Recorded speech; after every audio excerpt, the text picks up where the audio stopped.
Bonjour! Today I am opening your window to the views of Mont Saint Michel. This is not just a gorgeous looking island surrounded by the bay. It is a sacred place of many legends and rich history. Before the Middle Ages, it was not even an island. It was connected to the land and covered in thick forest. It is known that there were priestesses living on top, and people were coming to see them and ask for good harvest, fertility, and prosperity. For the period of several centuries, it was used as a place of devotion by Celtics and Druids. Sacred objects with carvings were placed up there for worship.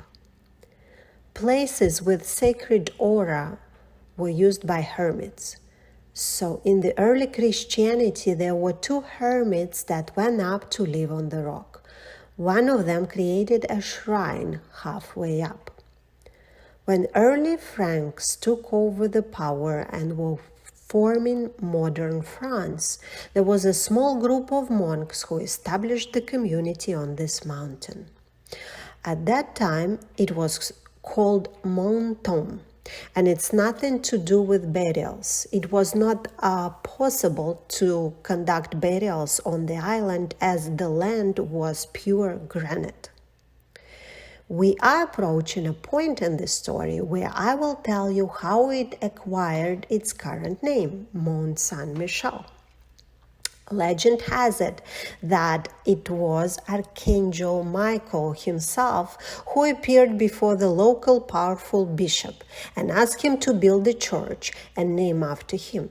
Apparently, the bishop was not convinced at first.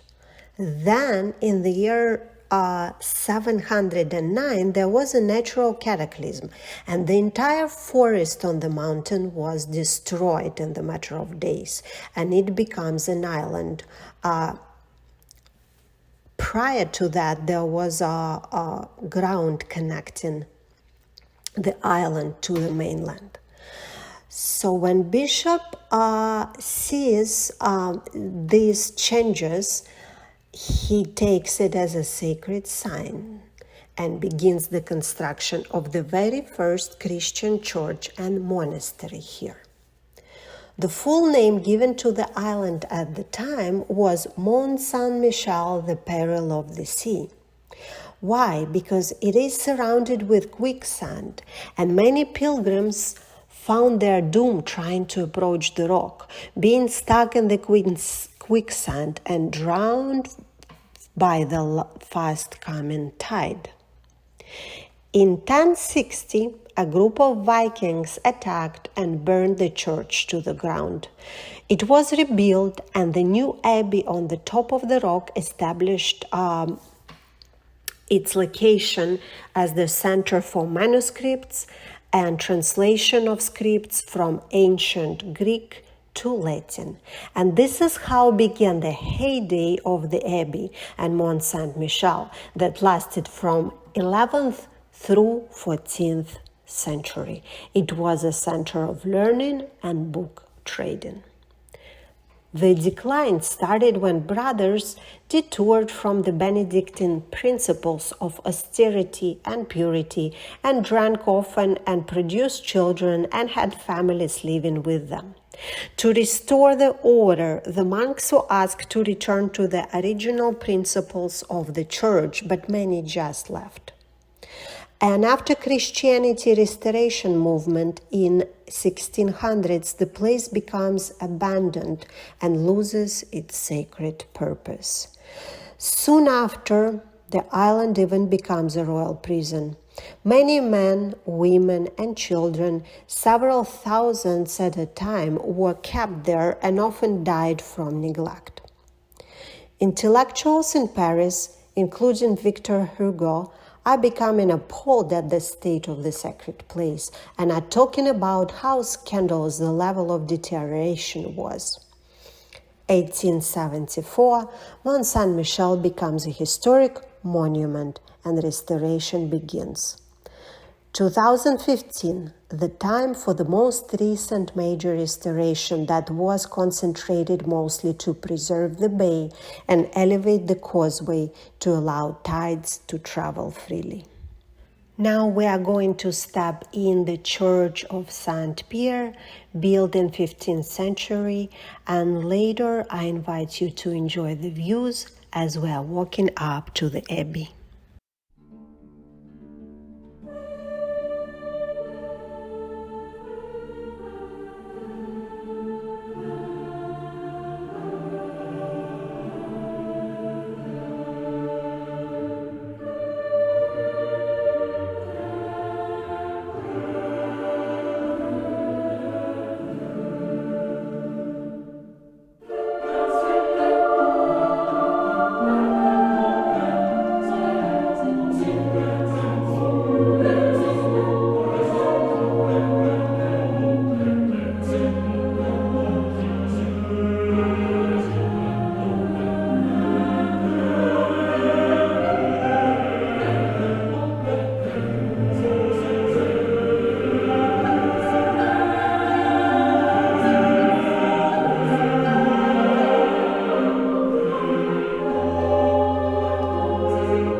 The history of Mont Saint Michel can be divided into four main periods.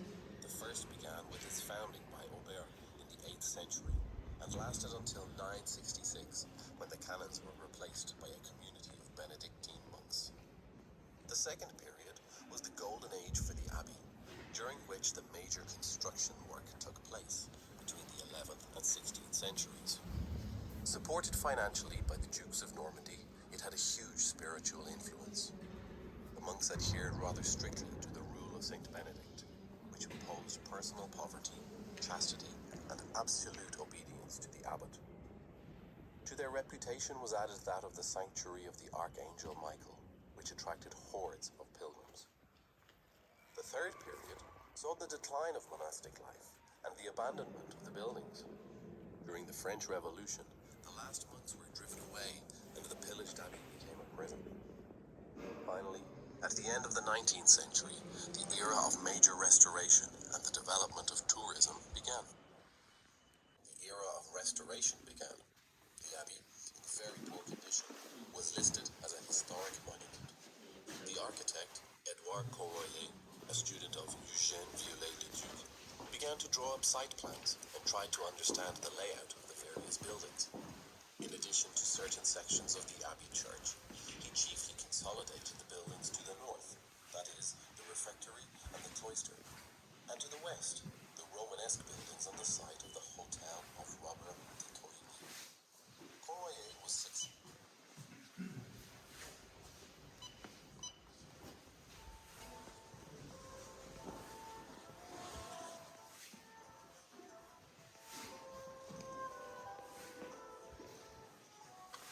A masterpiece of Norman Gothic architecture, completed in 1228, the cloister marks the completion of La Merveille.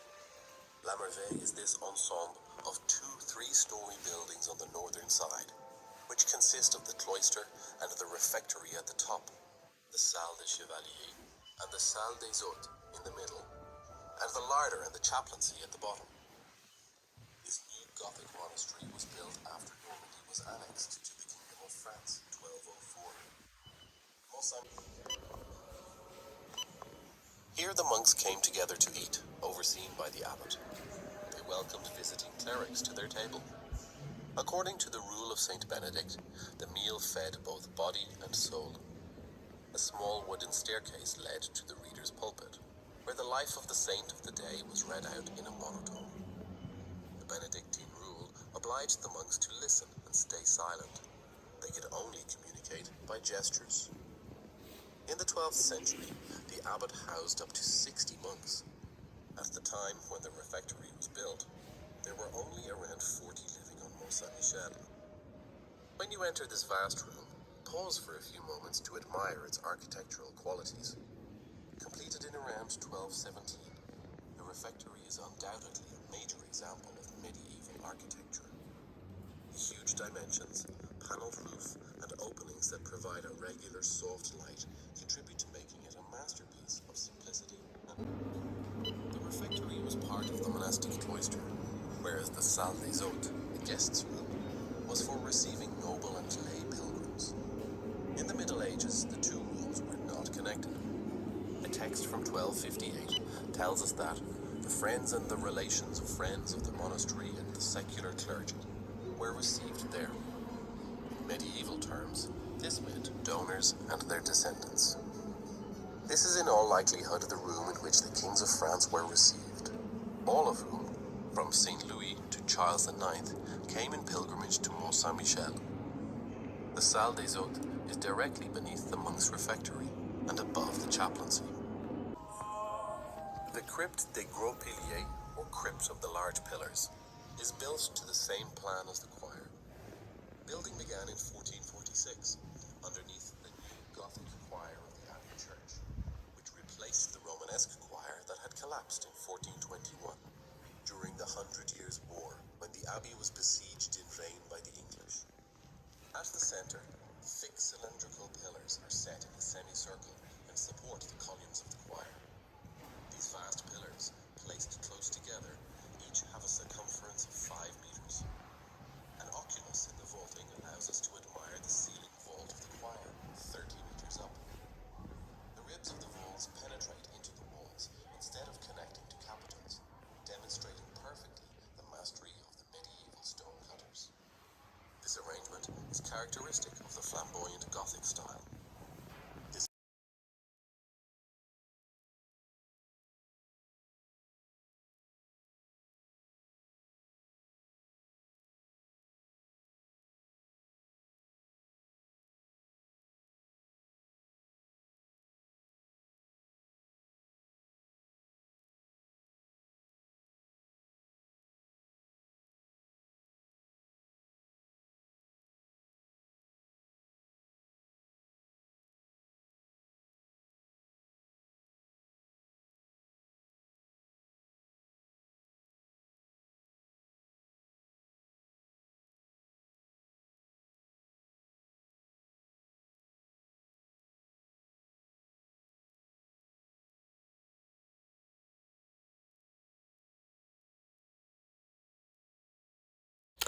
So after this extensive walking up and down the stairs, I deserve to have some delicious lunch that I chose to take at La Vielle Auberge and dine on delicious mussels, and of course had some dessert.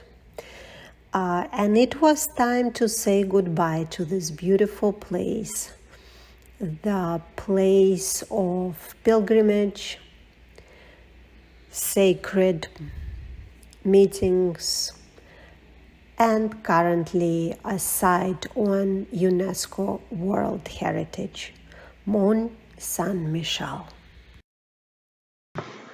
I hope this video inspired you and you will one day visit this magical place. Please let me know in the comments below.